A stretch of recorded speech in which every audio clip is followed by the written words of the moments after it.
This is the examination of the hidden human condition. You're listening to the Hidden Killers Podcast. This is the Hidden Killers Podcast with Tony Brueski. We are talking with Hidden Killers daily contributor Robin Dreeke, retired FBI special agent and chief of the Counterintelligence Behavioral Analysis Program. Robin, I'm wanting to talk about Rex Heuermann, but there's another player that has entered into this conversation, and that is the former chief of police on Suffolk County, or in Suffolk County on Long Island, James Burke, who was arrested just the other day for soliciting a sex worker at a park. This is someone who was in charge of the Suffolk County Police a majority of the years where we believe that Heuermann was active. What does this speak to with someone who's actively out in that community, going and frequenting the community for their services, and then you have someone like this, God knows if there's many more out there too, and nothing gets done. Nobody's looking at these things because maybe the police chief doesn't want any microscopes looking at him as well. Yeah, shocking and sad, isn't that one? When I read this, I was shocked and appalled like everyone else was. But now when you start putting together, sadly, it might make sense that it took so long for this, because the true tragic part here is when he blocked other agencies like the FBI from being involved. I want to talk about that because he did do that. Tell me exactly, how that works, where you have a local jurisdiction, you do have the FBI that is involved. How does, I guess, from a general standpoint of just the layman out here, one thing, so the FBI is involved, they're in charge, and they override anything that the local authorities say. Not so much always the case, correct? Very rarely, actually. Yeah. And having been in New York City and worked with NYPD and Suffolk and Nassau police departments and all the other sister agencies, very rarely are you lead. Yeah. It depends on the statute, depends on whether it's a federal statute that you're prosecuting or local. And this is a local case. And so what generally happens is if you have a good relationship between the executives of organizations like the chief of police in Nassau or Suffolk or the NYPD and the head of the FBI office in New York, then what happens is when something tragic happens like this, both parties go to each other and say, hey, what can I do to assist you? In this case, since it happened out in Suffolk, FBI, our Long Island resident agency would have gone to them under the direction of the New York field office in Manhattan and said, hey, here we are. What resources do you need? Here's what we have.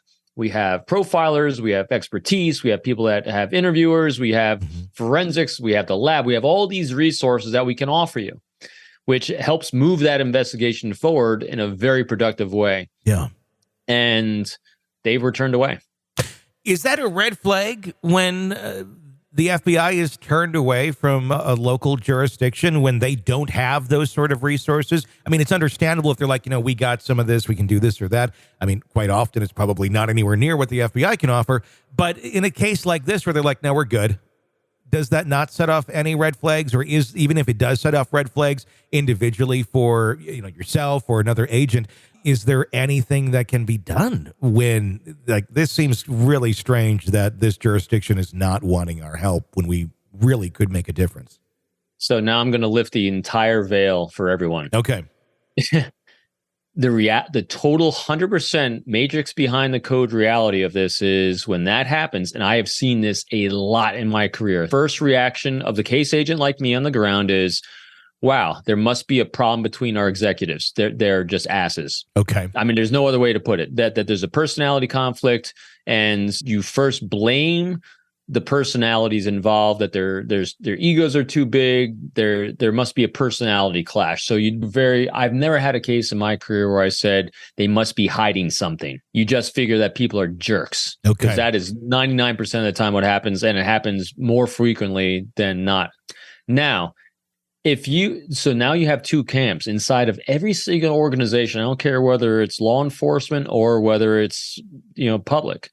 You have people that are about the mission, and then you have people that are about their careers, and you have people that are riding the two things together. If you have a case agent or an investigator that is 100% about the mission and willing to sacrifice their career, maybe their reputation, to battle their executive management to get things moving because they think something's wrong, and their executive management also tends to be more mission-oriented than career-oriented, you might be able to make a difference and get in there. But if you're dealing with people that are more focused on their own careers, not ruffling feathers, making sure they get that next promotion, you're going to be fighting a losing battle.